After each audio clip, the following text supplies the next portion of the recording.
الحمد للہ رب العالمین والعاقبۃ للمتقین والصلاة والسلام علی سید المرسلین وعلی آلہ وصحابہ اجمعین اما بعد فاعوذ باللہ من الشیطان الرجیم بسم اللہ الرحمن الرحیم ان الصلاة تنہی عن الفحشاء والمنکر صدق اللہ مولانا العظیم وبلغنا رسولہ النبی الامین المکین الکریم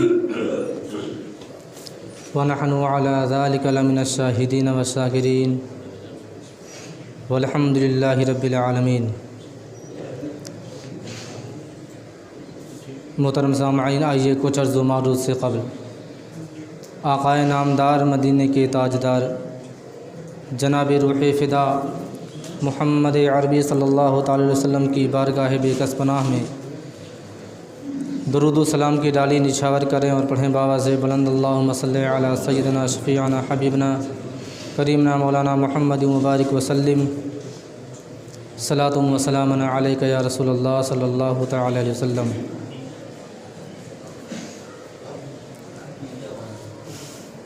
میں نے جس آیت مقدسہ کی تلاوت کا شرف حاصل کیا، اللہ رب العزت ارشاد فرماتا ہے ان الصلاۃ تنہی عن الفحشاء والمنکر، بے شک نماز بے حیائی اور بری باتوں سے روک دیتی ہے۔ اس کے علاوہ قرآن مجید فرقان حمید میں اللہ تبارک و تعالیٰ کے نماز کے تعلق سے بہت سے مقامات پر ارشاد ہیں کہ انسان اگر مرد مومن اپنی کامیابی، اپنی کامرانی، اپنی زندگی کو خوشحالی میں تبدیل کرنا چاہتا ہے تو بے شک اپنے ہر ضروریات کے ساتھ ساتھ نماز کا بھی اہتمام کرے۔ نماز ایک ایسی اہم عبادت ہے جس کی پرسش اللہ تبارک و تعالی کل بروز قیامت میدان حشر میں جب جان کو پگھلا دینے والا سما ہوگا تو اللہ تبارک و تعالیٰ کا اپنے بندوں سے سب سے پہلا سوال نماز کے متعلق ہوگا۔ اور اس کے علاوہ آج سے 15 صدی پہلے مدینۃ المنورہ میں مسجد نبوی کے اندر امام الانبیاء آقا علیہ الصلوۃ والتسلیم نے ارشاد فرمایا تھا، کس موقع پر؟ جب کہ غریبی اور مفلسی کا حال یہ تھا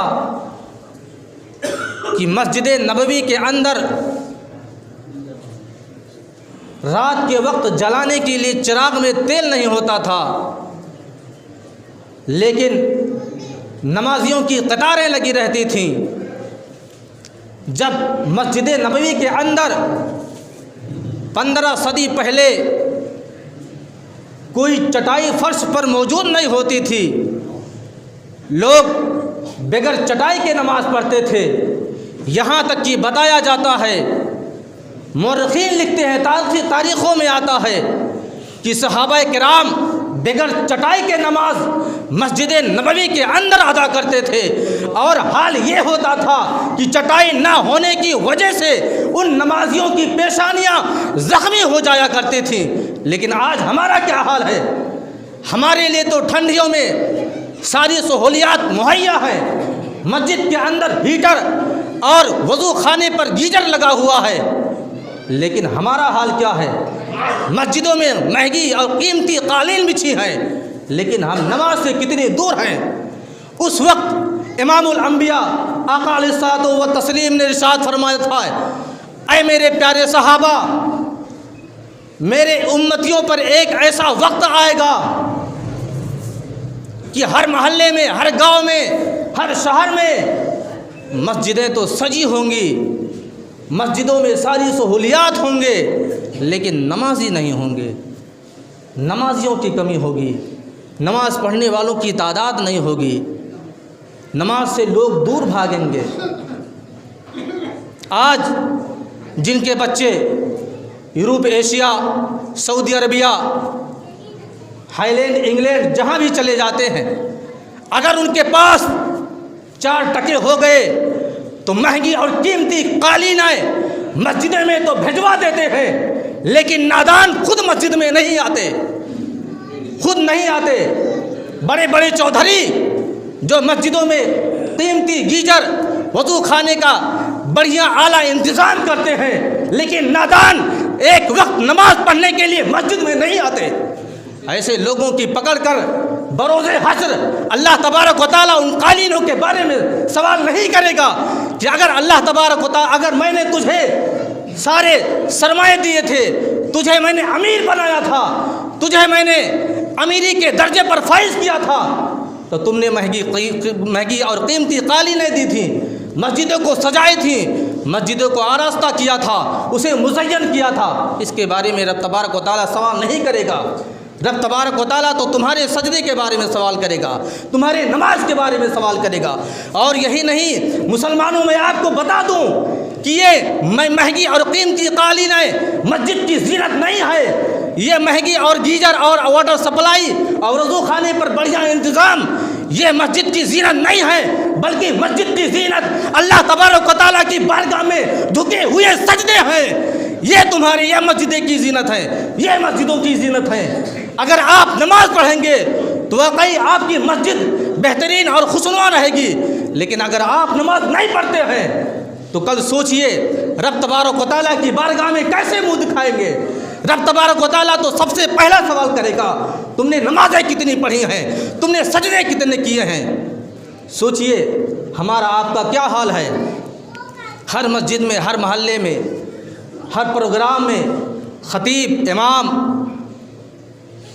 اسی نماز کے تعلق سے خطاب کرتے ہیں، لوگوں کو مخاطب کرتے ہیں، لوگوں کو ترجیح دلاتے ہیں، لوگوں کو ڈراتے ہیں کہ اے مسلمانوں آج بھی سدھر جاؤ، آج وقت ہے، جاؤ قبرستان میں دیکھو، پرانی سے پرانی قبریں جو دھس چکی ہیں، کتنے خوبصورت چہرے تھے جو آج مٹی میں مل چکے ہیں۔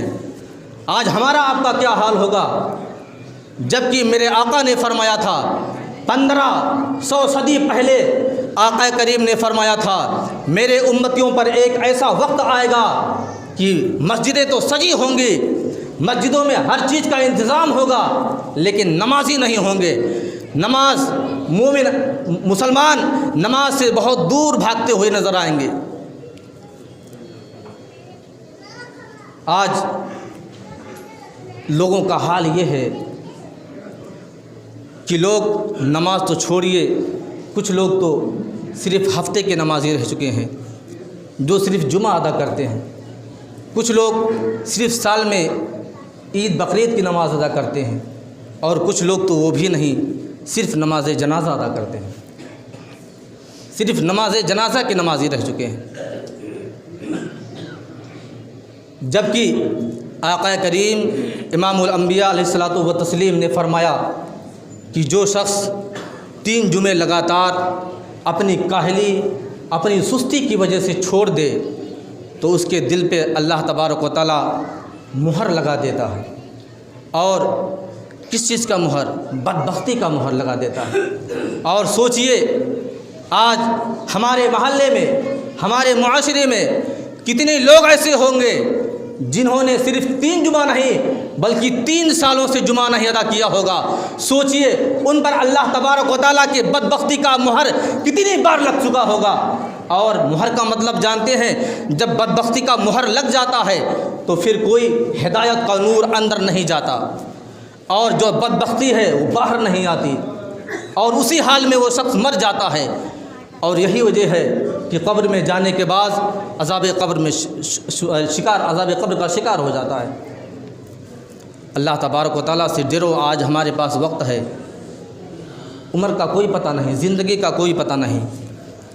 آپ بھی دیکھتے ہیں کتنے جنازے آپ اپنے کاندھوں پہ اٹھاتے ہیں، کتنے لوگوں کو آپ اپنے ہاتھوں سے دفن کرتے ہیں، قبرستان بھی جاتے ہیں. آج کے 50 سال پہلے کا مشاہدہ کیجئے، آپ کی نظروں کے سامنے کتنے لوگ اس دار فانی سے جا چکے ہیں، جو مٹی میں مل چکے، جن کا نام و نشان ختم ہو گیا. بڑے بڑے نامور شخص، بڑے بڑے پیسے والے جو آج قبرستان میں ہیں، ان کا کوئی نام لیوا نہیں ہے، ان کے نام سے کوئی 2-4 رکوع پڑھ کے بخشنے والا نہیں. آج اگر ہم نماز پڑھے رہیں گے تو وہی نماز ہمارے لیے کل قبر کے اندر نجات کا ذریعہ بنے گی. یہی نماز ہمارے لیے کل میدان محشر میں ڈھال کے طرح پیش آئے گی. اگر آج ہم اللہ تبارک و تعالیٰ کی عبادت کیے رہیں گے تو یہی نماز اور نماز صرف قبر اور حشر میں نہیں کام آنے والی. پرانی تاریخوں کا مطالعہ کیجئے، جب مجاہدین جنگوں میں جاتے تھے تو پہلے اللہ تبارک و تعالیٰ کی بارگاہ میں سر بسجود کرتے تھے. لوگ تلواروں کی سائے میں بھی نماز ادا کرتے تھے. یہی وجہ تھی کہ بڑے بڑے پہلوان اور بڑے بڑے جنگجو بڑے بڑے لشکر سے مٹھی بھر مسلمان کامیاب نظر آتے تھے، فتح و کامرانی کا جھنڈا لہراتے تھے. اس کی آڑ میں کس چیز کی چال تھی؟ کون سا حربہ استعمال کرتے تھے؟ کوئی حربہ نہیں. ان کے پاس تو تلوار بھی نہیں تھے، ان کے پاس نیزے اور تیر بھی نہیں رہتے تھے، لیکن وہ سچے اور پکے نمازی تھے، وہ مرد مومن تھے. ان کے دل میں پکا ایمان تھا، پختہ ایمان تھا. وہ نمازوں کے پابند تھے، ہر حال میں نماز ادا کرتے تھے. تلواروں کی جھنکار میں بھی اگر نماز کا وقت ہو جاتا تھا تو اس جھنکاروں میں بھی نماز ادا کرتے تھے. یہی وجہ رہتی تھی کہ کل کے مسلمان، پہلے کے مسلمان بڑے بڑے لشکروں پر فتح و کامرانی کا جھنڈا لہراتے تھے. ایک استاد جی اپنے اسکول میں، مدرسے میں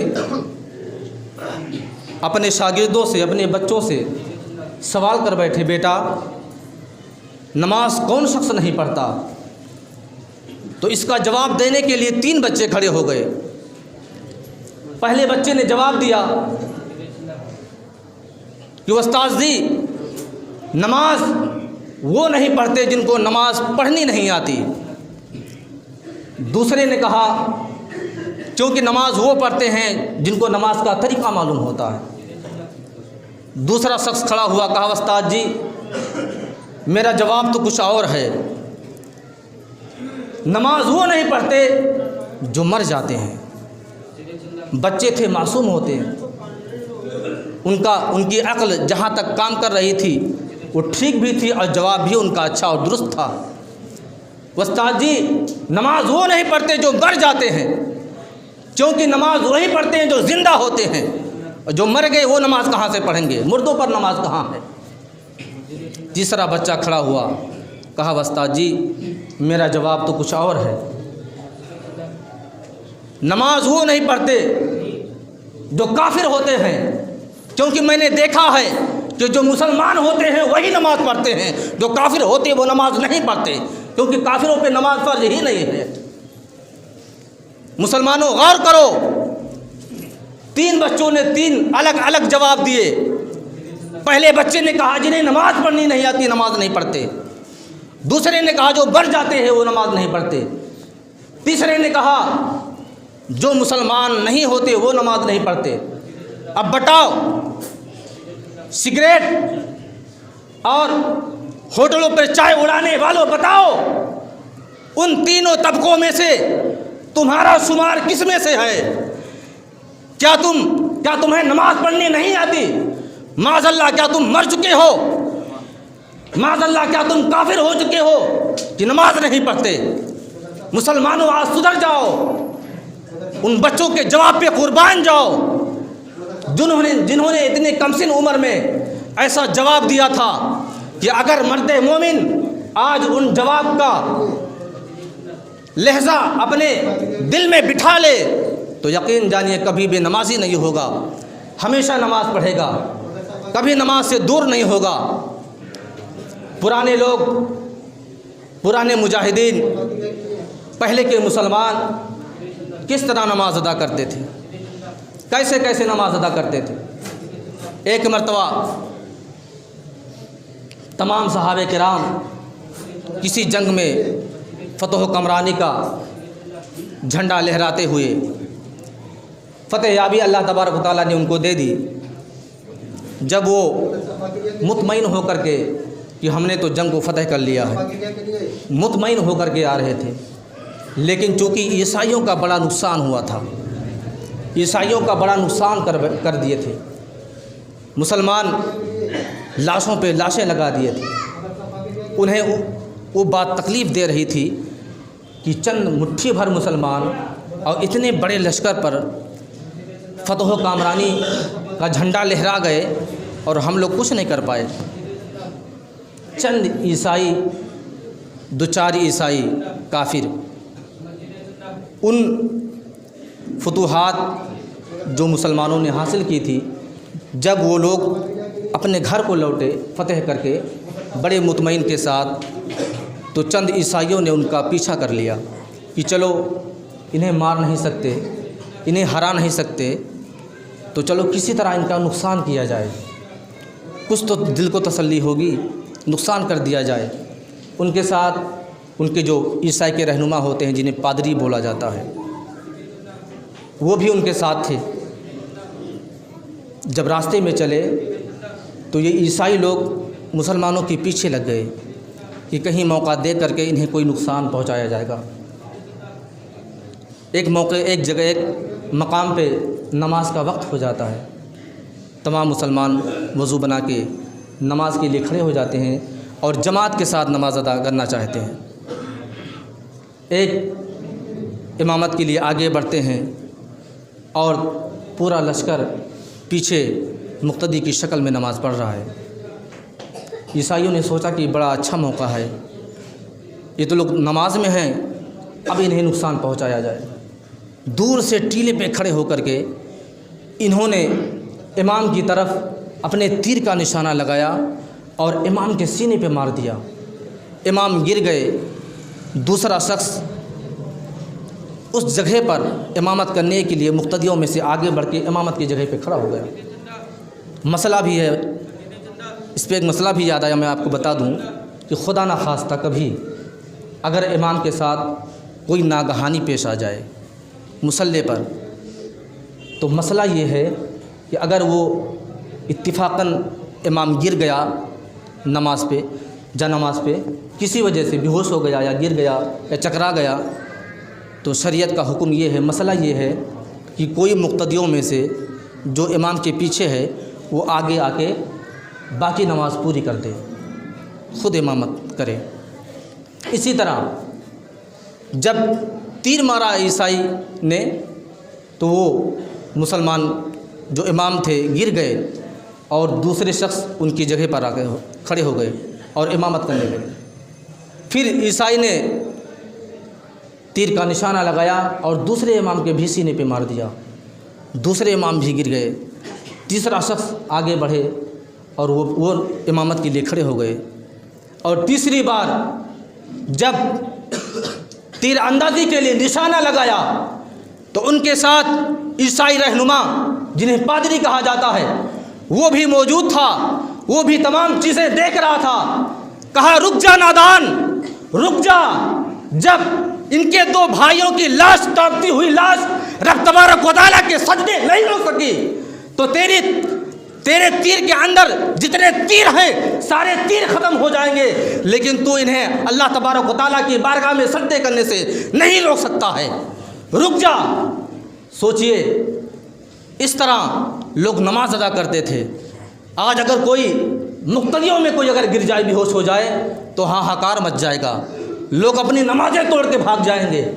لیکن تیروں کے سائے میں کیسے لوگ نماز ادا کرتے تھے۔ مسلمانوں آج بھی وقت ہے، آقا کریم حضور تاجدار مدینہ صلی اللہ علیہ وسلم نے جو فرمایا تھا کہ ہماری امتیوں میں، آنے والے امتیوں میں لوگ ایسے ہوں گے کہ نمازیں ہر محلے میں سجی ہوں گی لیکن نمازی نہیں ہوں گے، اس پر آپ خود عمل نہ کریں، جو ارشاد نبی ہو کے رہے گا، لیکن آپ اپنے اندر بیداری پیدا کریں، آپ نمازوں کے پابند ہو جائیں، آپ ہر کاروبار کے ساتھ ساتھ، ہر جائز کاروبار کے ساتھ ساتھ نمازوں کا بھی اہتمام کریں۔ جس طرح آپ کے لیے پیسے کمانا ضروری ہے، اس سے کہیں زیادہ اللہ تبارک و تعالیٰ کی عبادت کرنا ضروری ہے، کیونکہ اگر آپ اللہ تبارک و تعالیٰ کی عبادت کریں گے تو یقین جانیے آپ صرف دنیا میں نہیں، صرف آخرت میں نہیں، بلکہ آپ دنیا میں بھی کامیاب و کامرانی نظر آئیں گے۔ آپ کا قدم کامیابی چومے گی، آپ ہر میدان میں اعلیٰ اور ابتر نظر آئیں گے، ہر جگہ جہاں جائیں گے عزت کی نگاہ سے آپ دیکھے جائیں گے۔ کیوں؟ صرف نماز پڑھنے کی وجہ سے۔ آج اگر آپ نمازوں کا اہتمام کریں، ٹھنڈیوں کے موسم میں دیکھیے نمازوں کی صفیں کم ہو جاتی ہیں، نمازی کم ہو جاتے ہیں، فجر میں تو اور لوگ کم ہو جاتے ہیں، جبکہ حالانکہ ہونا تو یہ چاہیے کہ جس طرح نبی نے فرمایا کہ جب وضو کیا جائے تو وضو اگر آپ کو پانی تکلیف دیتا ہے تو وضو اور بہتر اور اچھا کرنا چاہیے۔ اب اس سے آپ اندازہ لگا سکتے ہیں، اگر آپ ٹھنڈ پانی سے وضو کریں گے، اگر آپ ہاتھ نہ پھیریے ان جگہوں پر جہاں وضو سے دھویا جاتا ہے تو وہ جگہیں نہیں بھیگتی ٹھنڈی میں، لیکن اگر گرم پانی سے کریں گے تو خود بھیگ جائے گی۔ تو ٹھنڈا پانی جب آپ کو تکلیف دیتا ہے، اس موقع پر نبی نے فرمایا کہ جب آپ کو پانی تکلیف دے وضو بنانے میں تو وضو اور بہتر سے کیا کرو، اور اچھے سے کیا کرو، کیونکہ نبی جانتے تھے ٹھنڈی کے موسم میں اگر ٹھنڈ پانی سے وضو کیا جائے تو جگہیں نہیں بھیگتی ہیں، پانی بہہ جاتا ہے، اوپر سے نکل جاتا ہے اور جگہ باقی رہ جاتی ہے۔